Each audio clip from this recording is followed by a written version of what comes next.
तो चलिए हम शुरू करते हैं क्लास 12 की फिजिक्स में बालाजी प्रकाशन से इलेक्ट्रिक करंट अंकित प्रश्न हम इस समय सॉल्व कर रहे हैं। उसके चौथे पार्ट में आज हम सब लोग क्वेश्चन नंबर 15 देखेंगे। कह रहा है जब एक अज्ञात वोल्टेज V की बैटरी जिसका आंतरिक प्रतिरोध 0 है एक प्रतिरोध R से जोड़ी जाती है तो यह इसमें 4 एम्पियर की धारा भेजती है। जब सेकंड केस में क्या करें, जब R के श्रेणी क्रम में 10 ओम का प्रतिरोध और जोड़ देते हैं तो धारा 3 एम्पियर रह जाती है। प्रतिरोध R तथा वोल्टेज V के मान ज्ञात कीजिए। ये तो हमारा एक परिपथ है, ठीक है। इस परिपथ में एक बैटरी दी गई जिसका विभवांतर V है और इसका आंतरिक प्रतिरोध 0 है और इसे जोड़ा गया एक बाहर R प्रतिरोध से, तब ये कितनी विद्युत धारा प्रवाहित कराती है, 4 एम्पीयर। सेकेंड केस में जब इसी बैटरी को हम R तथा 10 ओम के श्रेणी क्रम संयोजन वाले यानी इसी R के साथ जब हम 10 ओम का एक श्रेणी क्रम संयोजन प्रतिरोध यानी श्रेणी क्रम में एक प्रतिरोध लगाते हैं 10 ओम का, तब केवल कितनी धारा बहती है, 3 एम्पीयर की। तो इसकी धारा पहले केस वाली I1 मान ली, इसकी I2 मान ली। हमको V निकालना और ये R निकालना है और स्मॉल r जो है वो 0 है। तो पहले वाले केस में जब हम देखेंगे तो जो R है, देखो V जो है कि इसके बराबर हो जाएगा, V = IR के बराबर होगा, क्योंकि पूरा का पूरा वोल्टेज अब की बार कहाँ जा रहा है, प्रतिरोध पर। आंतरिक प्रतिरोध तो 0 है तो इससे कोई मतलब ही नहीं है हमारा। तो ये पूरा का पूरा वोल्टेज ओम के नियम से क्या हो जाएगा, V = IR का यूज करेंगे तो V कितना आ जाएगा, I का मान कितना है, I1 है ना, I1 का मान है 4, R का मान हमें पता नहीं तो इसी को ऐसे लिखा रहने देंगे। तो V = 4R हो गया। सेकेंड केस में क्या कह रहा है, सेकेंड केस में कह रहा है जब इसी R के साथ एक 10 ओम का श्रेणी क्रम में प्रतिरोध लगा देते हैं तो R इक्विवेलेंट कितना बनता है, जा करके देखेंगे तो R + 10 बन जाएगा, क्योंकि ये दोनों श्रेणी क्रम में और श्रेणी क्रम में डायरेक्ट जोड़ दिया जाता है तो ये R है, ये 10 है। अब विभवांतर कितना हो गया, बैटरी तो वही लगी हुई है। अब की बार धारा कौन सी जा रही है, इसमें I2 जा रही है और आंतरिक प्रतिरोध इसका जो तुल्य प्रतिरोध है परिपथ का वो कितना है, R इक्विवेलेंट, ठीक है, R + 2 वैल्यू रखेंगे तो V की वैल्यू हम पहले से ही पढ़ चुके हैं। V जो है समीकरण 1 से कितना है, 4R है, I2 का मान कितना है, 3 है, R इक्विवेलेंट कितना आया है, R + 10। अंदर गुणा कराएंगे तो 3 × 3R प्लस 3 धाम में कितना होता है, 30 होता है और इधर कितना है, 4R। ये 3R इधर आएगा माइनस में हो जाएगा तो बचेगा कितना, R बराबर 30 ओम। तो जो बाहर वाला प्रतिरोध है वो 30 ओम का लगा हुआ है। तो वोल्टेज कितना हो जाएगा, वोल्टेज विभवांतर, तो विभवांतर बैटरी का हो जाएगा 4 × R कितना आया है, 30, 3 × 4 = 12, 120 वोल्ट हो जाएगा विभवांतर। ये बन जाएगा इसका आंसर। नेक्स्ट क्वेश्चन देखते हैं, क्वेश्चन नंबर 16 देखते हैं। इसमें कह रहा है कि संलग्न चित्र में प्रत्येक विद्युत सेल का विद्युत वाहक बल एवं आंतरिक प्रतिरोध दिया गया है। बिंदुओं A व B के बीच आदर्श वोल्टमीटर जोड़ने पर इसका पाठ्यांक क्या होगा। यानी A और B के बीच क्या जोड़ा गया है, वोल्टमीटर जोड़ा गया है और वो वोल्टमीटर कैसा है, आदर्श वोल्टमीटर। आदर्श वोल्टमीटर का प्रतिरोध कितना होता है, अनंत होता है, सदैव याद रखिए। अगर कोई आदर्श वोल्टमीटर है वो कभी भी विद्युत धारा नहीं लेगा, ठीक है। यानी कि जो विद्युत धारा की दिशा परिपथ में ऐसे दी गई है, यानी कि इस ओर से जो विद्युत धारा आ रही होगी वो 0 है और इधर जो विद्युत धारा जाएगी वो भी क्या हो जाएगी, 0, क्योंकि सामने का प्रतिरोध कितना है, अनंत। तो प्रतिरोध जितना ज्यादा जाएगा धारा उतनी ही कम रहती है। तो ऊपर अनंत है तो इसलिए विद्युत धारा का मान क्या आ जाएगा, 0। I = V/R के फार्मूला से R का मान अनंत रखेंगे तो 1/∞ 0 हो जाएगा। तो यहाँ पर दिया गया है जो करंट है वो केवल इसी परिपथ में घूम रही है, यानी ऐसे घूम रही है। और यहाँ पर हमने ये जो बिंदु दिया गया है, अगर ऊपर कोई करंट नहीं घूम रही तो इसका मतलब ये भी बिंदु ए होगा, ये भी बी होगा, और ये वाला ए और बी ये भी होगा। ठीक है ना। जब ऊपर करंट ही नहीं जा रही है तो इसका मतलब ये भी ए बी है, ये भी ए बी होगा। अगर इसे ए बी नहीं मानना कोई दिक्कत नहीं, क्योंकि हम वहां पर भी मान लेंगे। ठीक है, ऊपर कोई यूज होना नहीं है तो इसलिए जो बिंदु ऊपर था वही बिंदु हमने नीचे मान लिया। अगर हम इसमें केवीएल का फार्मूला लगाएं, किरचॉफ के द्वितीय नियम का, तो केवीएल क्या था कि जो करंट जा रही है इसमें कितनी करंट जाएगी, ये तो इसी परिपथ में करंट घूमेगी, कितनी आई करंट घूमेगी। ठीक है, तो जनरल रूल से ये लगेगा नहीं, आएगा, लेकिन आंसर जो हमारा गलत आ जाएगा, तो इसलिए हम केवीएल को इसमें यूज करने वाले हैं। ठीक है, इसमें हम जो परिपथ, अच्छा लगा क्यों नहीं रहे हैं वो जनरल रूल, हम यहाँ पर चेक करना चाहते हैं कि जो धारा की दिशा दी गई है वास्तव में परिपथ में क्या उसी तरह धारा बह रही है, क्या धारा बिंदु ए से बी की ही ओर बह रही है, यानी यहाँ पर देखेंगे बी से ए की ही ओर बह रही है। तो इसे चेक करने के लिए एकदम एग्जैक्ट पता नहीं, तो इसलिए हम केवीएल का फार्मूला लगाते हैं। ठीक है, चलिए अगर हम पथ की बात करेंगे, चलिए इसका नाम दिए दे रहे हैं सी डी, तो हम स्टार्ट करेंगे ए से सी, सी से डी, डी से बी, बी से ए। तो एक पास ले रहे हैं, बंद पास, कौन सा है, ए सी डी बी ए में। तो जहां से शुरू की हो वहीं पर जाना है, ताकि इससे पता चले जो पास है वो बंद है। ठीक है, केवीएल का फार्मूला लगाना है, तो केवीएल से किरचॉफ के द्वितीय नियम से। तो अब देखेंगे अगर हम ए से यदि सी जाएंगे तो क्या कोई प्रतिरोध या सेल लगा, तो नहीं लगा तो छोड़ देंगे। जब हम सी से डी की ओर जाएंगे, किधर जाएंगे, सी से डी की ओर, तो सी से डी की ओर जा रहे हैं, तो सबसे पहले सेल का कौन सा टर्मिनल मिला, प्लस का, तो प्लस का लिखेंगे। कितने वोल्ट का सेल है, 18 वोल्ट का, तो 18। अगर ये चीज़ नहीं पढ़ा है तो ये पिछले वीडियो में जा करके देख जरूर लीजिए, क्योंकि अगर हम बता दे रहे हैं एक बार फिर से, यदि ये हमारी दिशा है,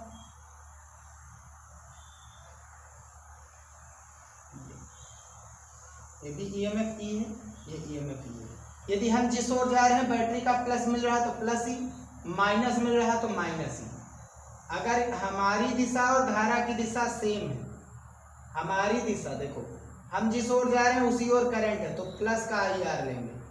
अगर हमारी दिशा और धारा की दिशा अलग अलग है, हमारी दिशा धारा की दिशा देखो अलग है, धारा इधर आ रही है हम उधर जा रहे हैं, तो माइनस का चिन्ह लेते हैं। बस ये याद रखो।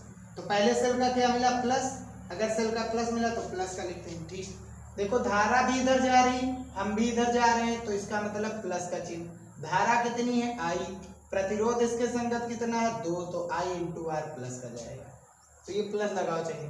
फिर इसके बाद डी पर पहुंचे, डी से कहाँ जाना, बी, डी से भी कुछ लगा नहीं, छोड़ दो। ठीक है, कोई मतलब नहीं, यहाँ पर कुछ लगा नहीं, कोई भी यंत्र बिंदु। अब कहाँ पर जाना है, ए से बी की ओर। जब ए से बी से ए जाना है, तो बी से ए जाएंगे, तो हम जिस ओर जा रहे हैं उसी ओर क्या जा रही है, विद्युत धारा जा रही है। तो विद्युत धारा जा रही है जिस ओर, उसी ओर हम जा रहे हैं, तो प्लस का चिन्ह। धारा कितनी है, आई, उसके संगत प्रतिरोध कितना है, आर, यानी कि 1 ओम का दिया गया। अब जब हम जा रहे हैं जिस ओर, पहले बैटरी का कौन सा टर्मिनल मिला, माइनस का। अगर हमारे जाने की दिशा में बैटरी का माइनस टर्मिनल मिल रहा तो माइनस का ई लिखते हैं। माइनस का ई का मान कितना है, 12 वोल्ट, और जहां पर आए थे वहीं पर, जहां शुरुआत की वहीं पर आ गए, यानी कि टोटल विभवांतर कितना जाने वाला है, 0 जाएगा। तो 2 एकम 2 आई एकम 1 आई, ये 1 आई है, ये 2 आई है, टोटल कितनी आई हो गए, 3 आई हो गए। 18 में से 12 घटाएंगे कितना बचेगा, 6 बराबर 0, तो 3 आई के बराबर कितना हो गया, -6। आई के बराबर कितना हो जाएगा, 3 एकम 3, 3 दूनी 6, -2 एम्पियर। माइनस का चिन्ह मतलब जो करंट प्रवाहित हो रही है उसकी दिशा किधर है, बी से ए की ओर है। जो करंट है प्रवाहित हो रही है सेल में, वो किधर प्रवाहित हो रही है, बी से ए की ओर। अगर हम करंट की दिशा को बदल देंगे, जो माइनस प्लस होता है ये करंट की दिशा को बताता है, तो जो दिशा है, जो दिशा दी गई करंट की, वो वास्तव में वो नहीं है, क्योंकि इसका चिन्ह क्या आ रहा है, इस दिशा में माइनस आ रहा है। तो अगर आई का मान हमको प्लस में लेना है तो जरूर विद्युत धारा की दिशा बदलेगी। अब विद्युत धारा किधर जाएगी, ए से बी की ओर। अब विद्युत धारा की दिशा जो है वो किधर है, विद्युत धारा की दिशा, विद्युत धारा इस ओर प्रवाहित हो रही है, ऐसे विद्युत धारा ऐसे प्रवाहित हो रही है, ठीक है ना, ए से बी की ओर जा रही है। जो धारा की दिशा ली गई है उसकी विपरीत दिशा में धारा बह रही है, तभी उसका मान क्या आएगा, पॉजिटिव आएगा। अब हमको क्या निकालना है, विभवांतर। किसका निकालना है, वोल्ट मीटर का। तो क्योंकि ये समांतर क्रम में जुड़े हैं तो ए बी के बीच में ये वोल्ट मीटर है, ए बी के बीच में ही ये लगा है, ए बी के बीच में ही समझो ये भी लगे हैं, ये हमने नाम केवल सीधी दे दिया। तो इसका मतलब दोनों के विभवांतर तो सेम आएंगे। ए और बी का जो विभवांतर होगा वही किसका मान होगा, वोल्ट मीटर का पाठ्यांक होगा। तो चलिए निकाल लेते हैं। अगर हम देखेंगे तो इसमें अब इतना सारा जो लिया गया है ये इसे हम मिटा रहे हैं। इसमें जो करंट की दिशा है वो करंट की दिशा किधर है, ए से बी की ओर। अगर करंट इस दिशा में प्रवाहित हो रही है तो इसका मतलब 12 वोल्ट में करंट की जा रही है कि आ रही है, करंट जा रही है। और हमने बताया था अगर किसी सेल में करंट जाती है तो इसका मतलब जो 12 वोल्ट का सेल है वो क्या हो रहा है, आवेशित हो रहा है। क्या हो रहा है, आवेशित। अगर किसी सेल में धारा जाएगी तो वो आवेशित होगा, किसी सेल से धारा वापस आएगी तो वो होगा निरावेशित, यानी वहां पर दूसरा रूल लगेगा। तो यहाँ पर V का फार्मूला क्या बनने वाला है, इस वाले के लिए वो होगा E plus I into R, ठीक है। आर स्मॉल लेटर का है तो स्मॉल लेटर का लगाओ, आंतरिक प्रतिरोध है ना, V equals to E plus I R, पिछले वीडियो में भी बताया गया है। तो V का मान हमको चाहिए, V का मान E कितना दिया गया है, देखो E का मान 12 दिया गया है, प्लस का करंट कितना है, 2 है, आंतरिक प्रतिरोध कितना, 1 है, 1 लिख देंगे। तो 2 और 12 कितना हो जाएगा, 14 वोल्ट हो जाएगा, यानी कि वोल्ट मीटर का पाठ्यांक 14 वोल्ट है। अच्छा, दूसरे वाले से भी हम निकाल सकते हैं, ऐसी बात नहीं कि दूसरे वाले से नहीं निकाल सकते हैं, हम दूसरे वाले से भी चेक कर लेंगे। अगर ये नहीं लगा रहे हैं, हम ये वाला यहाँ पर लगा रहे हैं, ये वाली मेथड देख लीजिए। अगर यहाँ पर देखेंगे तो करंट जो दिशा ली गई है उस दिशा में करंट का मान क्या आ रहा है, माइनस। तो इसका मतलब जो करंट है वो इसकी विपरीत दिशा में है, ये करंट की दिशा नहीं है, इसकी विपरीत दिशा में करंट होगी, तभी वो करंट क्या बनेगी, पॉजिटिव, ठीक है। जैसे B से A था वैसे यहाँ पर D से C जाने वाली है करंट की दिशा। अगर देखेंगे तो इस वाले में प्लस वाले टर्मिनल से विद्युत धारा निकल रही है, लेकिन इसमें क्या था, प्लस वाले टर्मिनल में विद्युत धारा जा रही थी, तो जा रही थी तो ये हो गया आवेशित, और ये इससे निकल रही है तो इसलिए ये कौन से क्रम में, निरावेशित फॉर्म में है। तो ये वाला सेल निरावेशित है, ये यूज में आ रहा है, ठीक है। तो चलिए, अगर सेल निरावेशित है तो उसका फार्मूला क्या होता है, E equals to V plus I R, यानी V इक्वल्स टू निकालेंगे तो E minus I into R वाला फार्मूला लगेगा, इसमें घटेगा और इसमें जुड़ेगा, ठीक है। तो V इक्वल्स टू E का मान देखो कितना, 18 है, माइनस करंट कितनी है, देखो 2 एम्पियर, प्रतिरोध कितना है, 2 है, 2 दूनी 4, 18 में से 4 घटाएंगे कितने वोल्ट बचा, 14 वोल्ट। तो देखा जाएगा तो ये भी ए बी के ही बीच लगा है, जो हमने पहले नाम दिया था वो वही है, लेकिन केवीएल लगाने से ये थोड़ा सा कंफ्यूजिंग हो जाता था। ये इसका आंसर है। तो क्वेश्चन नंबर 17 देखते हैं। इसमें कह रहा है कि 12 वोल्ट की एक बैटरी श्रेणी क्रम में जुड़े 3 प्रतिरोधों 3 ओम, 1 ओम व 8 ओम में धारा भेज रही है, ठीक है। जब एक आदर्श वोल्ट मीटर को 3 ओम के सिरों से जोड़ा जाता है तो पाठ्यांक जो है वोल्ट मीटर का वो 6 वोल्ट आता है, परिपथ में धारा तथा आर का मान। तो ये 3 प्रतिरोध हैं, इन तीनों प्रतिरोध से 12 वोल्ट की बैटरी जुड़ी है। पहला वाला प्रतिरोध 3 ओम, दूसरा 1 ओम और तीसरा R ओम दिया गया है। 3 ओम वाले सिरों पर जब हम एक वोल्ट मीटर लगाते हैं, वो भी आदर्श वोल्ट मीटर। याद है अभी हमने बताया था आदर्श वोल्ट मीटर का प्रतिरोध कितना होता है, अनंत। यानी इधर की जो धारा आने वाली है वो कितनी होने वाली है, 0। तो इधर जब धारा आएगी ही नहीं तो धारा टोटल की टोटल वही यहाँ पर जाएगी, वही यहाँ पर जाएगी, वही यहाँ पर जाएगी। जाने वाली है कि नहीं जाने वाली इसका। और यहाँ का जो विभवांतर दिया गया है वोल्ट मीटर, यानी 3 ओम के सिरों का जो विभवांतर होगा वही तो आएगा इस वोल्ट मीटर का विभवांतर, क्योंकि दोनों एक ही बिंदु के बीच लगे तो बिंदु समान तो विभवांतर समान। तो इसका विभवांतर 6 वोल्ट है तो इसका भी विभवांतर 6 वोल्ट आएगा। यानी 3 वोल्ट पर 3 ओम पर जो विभवांतर जाने वाला है, समांतर क्रम में विभवांतर समान रहता है, वो क्या जाने वाला है, V1। तो करंट का मान क्या होता है, धारा बराबर विभवांतर बटा प्रतिरोध कितने ओम का दिया गया, 3 ओम का दिया गया। तो यही तो फार्मूला पढ़े हैं, I = V/R, ओम का नियम, I = V/R। तो यहाँ का विभवांतर कितना है, देखो करंट तो सेम ही है, तो जो इसमें जा रही वही इसमें जा रही, वही इसमें जा रही, तो इसकी वाली निकाल लेंगे, यहाँ पर आसान है। तो यहाँ पर करंट कितनी है, I है। विभवांतर कितना है, इस सिरे का विभवांतर जो वोल्ट मीटर का है कितना है, V1। ये प्रतिरोध कितना है ऊपर वाले का, तो ऊपर वाले का विभवांतर V1 है और प्रतिरोध कितना है, 3 है। तो V1 का मान रखेंगे तो V1 कितने वोल्ट का दिया गया है, V1 6 वोल्ट का दिया गया है। तो ये 6/3 हल करने पर कितने एम्पियर की विद्युत धारा आ जाएगी, 2 एम्पियर की। ठीक है, तो ये विद्युत धारा निकालने के लिए ही लगाया गया वोल्ट मीटर, समझ लो। अब देखा जाए तो तीनों के तीनों प्रतिरोध किस क्रम में है, श्रेणी क्रम में है। तो R इक्विवेलेंट कितना है, श्रेणी क्रम में क्यों, क्योंकि सभी में धारा समान। तो R इक्विवेलेंट 3 + 1 + R, ये 3 + 1 + R, तो 3 और 1 4। तो R इक्विवेलेंट कितना आ जाएगा, ये R और प्लस का इधर 4। अब हमको क्या निकालना है, अब हमको पता है कि इन दो इसके सिरों का विभवांतर कितना है, V है। तो V = हमने फार्मूला पढ़ा I × R। तो V का मान V है। टोटल परिपथ का प्रतिरोध कितना है, पूरे परिपथ का तो प्रतिरोध कितना हो गया, R इक्विवेलेंट हो गया। और इसको किससे जोड़ा गया है, 12 वोल्ट की बैटरी के साथ। करंट कितनी है, I है। तो V = I, R का मान कितना, R इक्विवेलेंट। तो V का मान रखेंगे तो कितना है, 12 वोल्ट की बैटरी है, 12 रख देंगे। I का मान अभी हमने निकाला कितना आया है, 2। तो R इक्विवेलेंट कितना आने वाला है, R इक्विवेलेंट आने वाला है 2 × 12, R इक्विवेलेंट आने वाला है 6 ओम का। तो टोटल परिपथ का प्रतिरोध 6 ओम है। और अभी हमने पढ़ा R इक्विवेलेंट किसके बराबर होता है, तो R + 4 के। तो यानी R इक्विवेलेंट R + 4 के, तो ये 6 के बराबर, तो ये भी 6 के बराबर।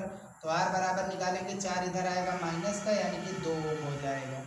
तो प्रतिरोध जो दिया गया है अज्ञात वो 2 ओम होगा और विद्युत धारा भी 2 एम्पियर की होगी। क्वेश्चन नंबर 18 देखते हैं। इसमें कह रहा है कि 10 सेल जिसमें प्रत्येक का विद्युत वाहक बल 1 वोल्ट है, आंतरिक प्रतिरोध 1 ओम है, श्रेणी क्रम में जुड़े हैं। समायोजन में 2 सेल उल्टे जुड़े हैं।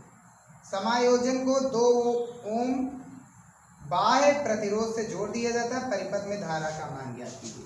तो 10 सेल हैं, टोटल कितने सेल हैं, 10 सेल। पहला सेल, दूसरा सेल, तीसरा सेल, चौथा सेल, ऐसे टोटल कितने सेल हैं, 10 सेल जुड़े हुए हैं। ठीक है, तो टोटल कितने सेल जुड़े हुए हैं, 10 सेल जुड़े हैं। ठीक है, और ये एक बाह्य प्रतिरोध द्वारा जुड़े हैं। अच्छा, हर एक सेल के अपने अपने आंतरिक प्रतिरोध भी तो होते हैं, तो इसका भी है, इसका भी है, इसका भी है। तो देखेंगे तो पहला वाला भी सेल 1 वोल्ट का, दूसरा वाला भी 1 वोल्ट का, तीसरा वाला भी 1 वोल्ट का, चौथा वाला भी 1 वोल्ट का। इसमें एक चीज और बताया गया है कि 10 सेल में से 2 सेल उल्टे जुड़े हैं, यानी 8 सेल सीधे जुड़े हुए हैं। तो 8 सेल को ऐसे सीधा जोड़ दिया जाएगा, ऐसे।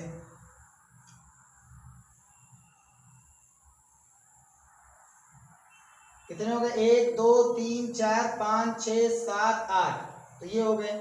और 2 सेल इसमें उल्टे जुड़े हुए हैं, 2 सेल इसमें उल्टे जुड़े हुए हैं। उल्टे कहने का मतलब एक का माइनस, ये ऐसे उल्टे जुड़े हुए हैं। तो ये कितने वोल्ट का है? 1 वोल्ट का ये भी है, 1 वोल्ट का ये भी है। तो ये टोटल के टोटल 8 वोल्ट के हैं। हो जाएंगे कि नहीं? सभी ये तो एक साथ जुड़े हैं, एक का प्लस दूसरे के माइनस से कनेक्टेड है, तो ये तो टोटल 8 वोल्ट का हो जाएगा। और ये टोटल कितने वोल्ट का हो जाएगा? 2 वोल्ट का हो जाएगा। तो तुल्य विद्युत वाहक बल निकालने की ओर जाएंगे तो कितना हो जाएगा? 8 माइनस 2, क्योंकि एक के माइनस से दूसरा क्या जुड़ा है? दूसरे का प्लस जुड़ा है। तो ये दोनों घटेंगे ही घटेंगे, ये आपस में जुड़ेंगे टोटल, और ये दोनों आपस में जुड़ेंगे।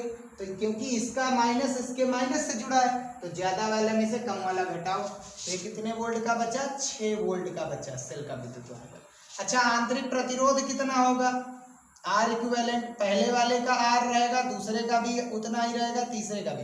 देखो आर ही दिया गया, 1 ओम सभी के दिए गए, तो टोटल कितने हो जाए दिए गए हैं? 10 दिए गए हैं। तो सभी के आर है, तो टोटल कितने हो गए? इसका भी 1 है, इसका भी 1 है, इसका भी 1 है, 10वें वाले का भी 1 है। तो टोटल कितने आर हो जाएंगे? मतलब ये 10 आर हो जाएंगे। और आर की वैल्यू कितनी दी गई है? 1। ये टोटल 10 आर हो जाएंगे। तो आर की वैल्यू कितनी दी गई? 1। तो आर इक्विवेलेंट कितना आ जाएगा? 10 ओम। और बाह्य प्रतिरोध कितने ओम का दिया गया? 2 ओम का। धारा बराबर क्या होता है? E equivalent upon R plus r. पढ़ा ना? ये भी इक्विवेलेंट रखेंगे क्योंकि ये श्रेणी वाले हैं। तो आई इक्वल्स टू ये कितना ऊपर 6 और नीचे ये 2 प्लस ये कितना 10, तो 6/12 हल करने पर ये कितना आ जाएगा? 6 × 6 6 दूनी 12, 1/2 का मतलब होता है आधा, मतलब 0.5 एम्पियर आंसर हो जाएगा इसका। ठीक है, तो क्वेश्चन नंबर आखिरी है, 19 नंबर कह रहा है। इसमें कह रहा है चित्र में ज्ञात कीजिए। नंबर 1 10 वोल्ट बैटरी द्वारा ली गई ऊर्जा। नंबर 2 4 वोल्ट बैटरी को दी गई ऊर्जा। 10 वोल्ट की बैटरी द्वारा ली गई ऊर्जा और 4 वोल्ट की बैटरी द्वारा दी गई ऊर्जा। और सी नंबर कह रहा है 3 ओम के प्रतिरोध पर व्यय ऊर्जा। तो एक सेल से ऊर्जा ली जाती है और एक सेल को ऊर्जा दी जाती है। तो किससे ली जाती है ऊर्जा? 10 वोल्ट से। 10 वोल्ट से ली जाती है, यानी ये कौन सी अवस्था में? निरावेशित। और इस वाले को ऊर्जा दी जाती है, यानी इसके अंदर भीतर धारा जाएगी। तो ये कौन सी अवस्था में है? ये आवेशित अवस्था में। तो ये कितनी ऊर्जा ले रहा? मान लिया P2। ये कितनी ऊर्जा ले रहा है? P1। और इस पर कितनी ऊर्जा व्यय हो रही है? P3 निकालना है हमको। ठीक है, तो देखेंगे अगर तुल्य विद्युत वाहक बल निकालने की ओर जाएंगे तो तुल्य विद्युत वाहक बल कितना हो जाएगा? एक का प्लस दूसरे के माइनस से कनेक्टेड है तो घटेगा। तो इसका मान लेंगे ईएमएफ कितना है? E1, इसका E2 है, तो ज्यादा वाले में से कम वाला घटाओ, E1 माइनस E2। घटाएंगे तो 10 में से 4 घटाएंगे, कितना आया? 6 वोल्ट आया। आई बराबर निकालेंगे तो ई इक्विवेलेंट अपॉन आर होता है ना, I equals to V upon R होता है। चाहे ई रखो चाहे वी रखो, बात तो एक ही है ना। सेल के लिए ई लिखा जाता, बैटरी के लिए वी लिखा जाता। तो ये कितना दिया गया? 6। आर कितना दिया गया? 3। 3 दूनी कितना आया? 6। आई का मान 2 एम्पियर आ गया। अब यहाँ पर हम फार्मूला लगाएंगे। P3 का मान कितना हो सकता है? आई आर स्क्वायर पढ़ा है ना, I square R, P equals to I square R होता है ना। तो आई का मान कितना दिया गया है? आई का मान 2 आया, 2 का स्क्वायर। आर कितना दिया गया था? 3। 2 दूनी 4 थे 12। तो P3 का मान कितना आ गया? 12 वाट की ये शक्ति ले रहा है। ठीक है, इस पर ऊर्जा इतने वाट की ऊर्जा व्यय हो रही है। ठीक है, अब हमको क्या निकालना? P1 विद्युत धारा आई, इसमें विद्युत धारा आई जा रही है, इसमें विद्युत धारा आई निकल रही है, इसमें अंदर जा रही है। ठीक है, तो इसके लिए फार्मूला क्या लगाएंगे? इसके लिए P1 इक्वल्स टू VI एक फार्मूला बताया गया था, P इक्वल्स टू VI।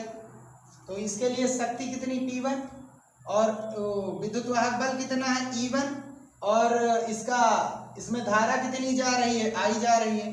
तो P equals to V into I, इसका V E1 है, इसका V कितना है? 10, और I का मान कितना आया है? 2 आया है। तो 10 दूनी 20 वाट जाएगी इसके लिए एनर्जी। इसकी एनर्जी कितने वाट होगी 20 वाट। ऐसे ही P2 निकालेंगे, ये हमारा A नंबर, ये C नंबर था, अब ये B नंबर। देखो P2 के लिए देखो विद्युत वाहक बल, देखो वो विभवांतर कितना, विभवांतर या विद्युत वाहक बल E2 है, P = VI के लिए। धारा कितनी है I है, तो जो इसका E2 का मान 4 है, धारा दी गई है I है 2 एम्पीयर ना, तो 4 दूनी 8 वाट, ये बड़ा वाला। ये एक आंसर, ये एक आंसर और ये एक आंसर, टोटल 3 आंसर हो गए, ठीक है ना। और आंसर आ भी रहा है, ये इसका आंसर बन जाएगा, ठीक है। तो कहीं पर भी सेल या बैटरी जो है ऊर्जा अगर पूछ रहा है तो वहां पर शक्ति निकालनी है। हम पिछले भी क्वेश्चन में बताए थे, जो आया था एक क्वेश्चन पहले भी आया था पिछले चैप्टर वाले में। बस यहाँ पर ये न्यूमेरिकल सेल पर आधारित न्यूमेरिकल समाप्त हो रहे हैं। आगे के वीडियो में हम किरचॉफ के न्यूमेरिकल की शुरुआत करेंगे और कल उसका वीडियो आ जाएगा आप लोगों के पास। तो वीडियो पसंद आया तो उसे लाइक जरूर कीजिए।